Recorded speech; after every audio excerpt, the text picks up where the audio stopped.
Ito ang bypass nga nagugustuhan ko, kabahidor. Bakit? Tingnan nyo naman ang gilid, kabahidor. Tulis lang to ha, papuntang Gaisano, Lapas, pero kita nyo naman ang gilid. Uniform yung mga kahoy. Ganda tingnan. Diba? Ito ay bypass road. Pagaling ka sa Division Road, dito ka lubudaan, diretso ka sa Lapas Gaisano. Tapos pag right turn mo, yung Kapitolyo na. Pag left turn, punta na yan ng Lapas Market o diretso na pa Haro, diba? So tingnan mo naman daan dito. Ang gilid, mga kahoy, may bulaklak din, diba? So pag dito ka maglakad-lakad, mga kabahilo, kasi ito sa gilid, ano to dito mag-jogging, maglakad-lakad mga tao. Parang hindi siyudad, no? Parang ano ba? Kasi malamig dito presko ng hangin dahil sa kahoy. So dito na tayo, lumabas tayo dito sa may Kapitolyo. Ito ang Gaisano sa gilid. So right on tayo, Kapitolyo. Kapitol. Ay, traffic ko,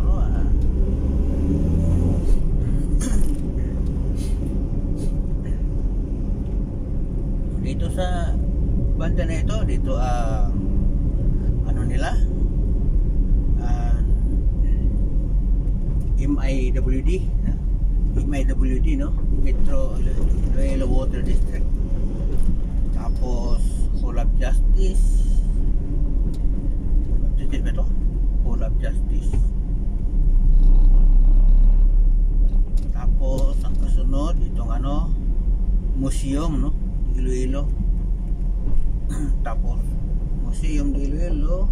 Ito ng plaza ng Kapitolyo. So, pag sa gabi, pag makadaan tayo dito, napakaganda, daming mga mga series light, mga kabahedor.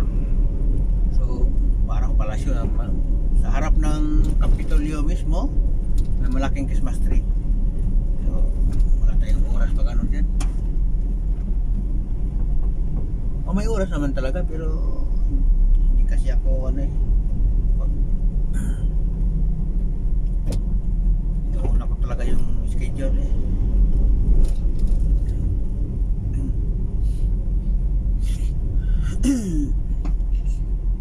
napaka-traffic dito kasi yung daan dito nag-cross mga daan dito. Dating sa kabila, mayroon pang mga kamote riders na bigla lang sumulpot. Talagang bira mo, nakalusot tuloy ako. So, ito ang pinakaluma nila na fountain dito, magkabay sa harap ng lumang Kapitolyo. So, hindi ko lang mapakita kasi nasa holder yung cellphone. Ito, ang ganda sa under ang fountain. Sarap videohan. Para may pakita ko sa inyo. Next time lang mga kabahidor, ha? Kasi nagpunta ko dito hindi naman sa pasyal kasi trabaho kasi mas priority ko talagang trabaho kaysa ganitong pero actually pag mag-retire ko kabahidor, babalik talaga ako dito sa Iloilo.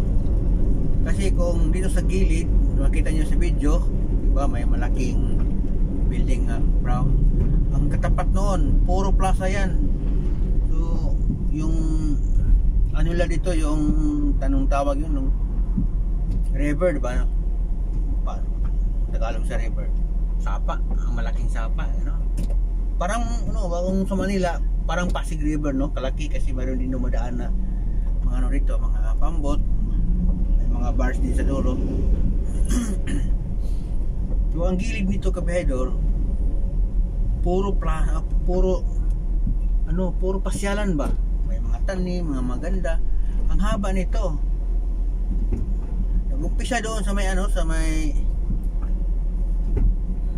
may City Hall ng Iloilo hanggang doon sa Esplanade, sa may Mandurriao.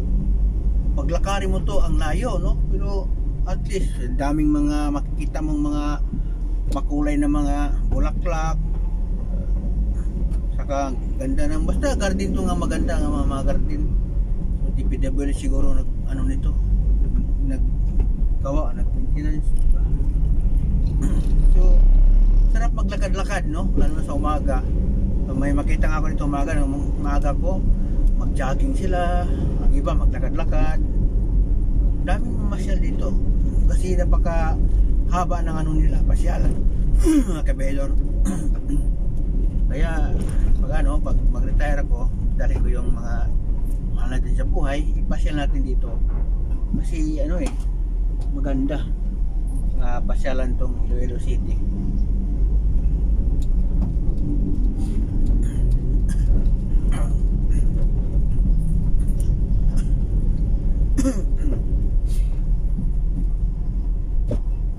Iloilo City.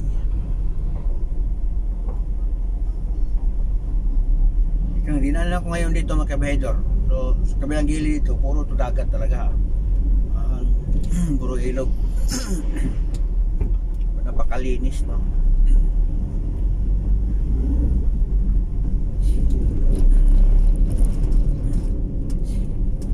So kung may nakita kayo sa video dyan nga malaking building sa dulo, yan ang City Hall. Mayroong nakatayo na tao sa estatwa, color gold. Yan ang City Hall dito sa City Hall ng Iloilo City, Ecuador.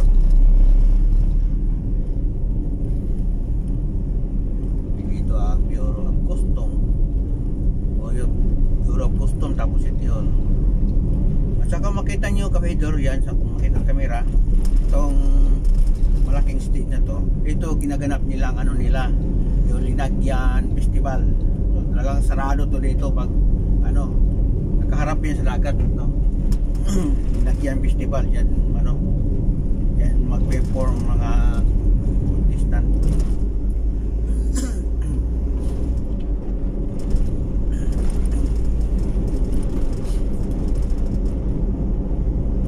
Ito dati kabehedor, ito ang dinaanan ko. Actually, noong una, so wala pa pandemic, hindi talaga tumadaanan dito. Kasi dito ang mga terminal ng mga bus papuntang Bacolod dati. Ang Supercat, mga Wisam, lahat ng mga bus craft dito dati sila. Terminal, kaya hindi pwede madaanan ng mga sasakyan. Parang sinasara, ginawa na lang tong port talaga. So, buti na lang ngayon, nung open na yung bus craft na papuntang Bacolod, inipat doon sa tapat, no? Doon na sila sa tapat. So, at least nagamit na itong daan na ito. Kaso lang, medyo dismaya ako masyado kasi dito may gwardiya dito nga nagsisita pag may parking, bawal daw. So, dismaya ako. Pagdating sa dulo, madismaya ka talaga kabahedor. Bakit? Daming mga malaking truck nga, kinain na talaga ang dalawang lane.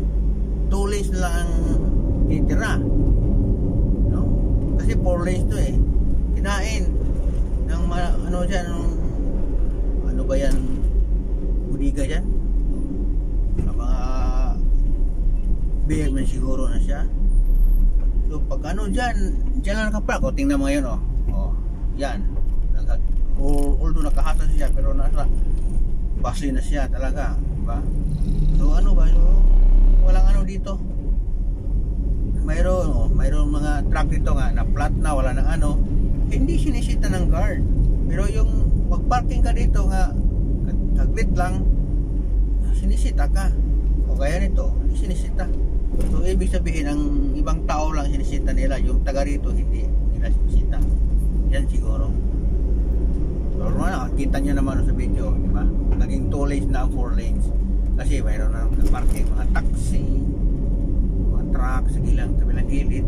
Kasi naging 4 lanes na. So kita mo itong dinaanan ko. So ito na ang fast lane doon sa kasalubong ko sana. Itong may taxi nakapark doon, yun ang slow lane dapat. Itong nakapark naman ng mga mga minibus, nasa fast lane sila. So kaya naging na. Kaya nito, kita nyo may mga jeep na pula, nasa fast lane na talaga. So ginawa ng wala ng ba, hindi na maayos.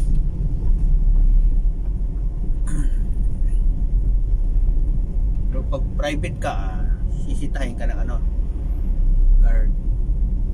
Hindi ko maintindihan. Dapat sisitahin lahat kasi nakaharang yan sa mga daanan eh.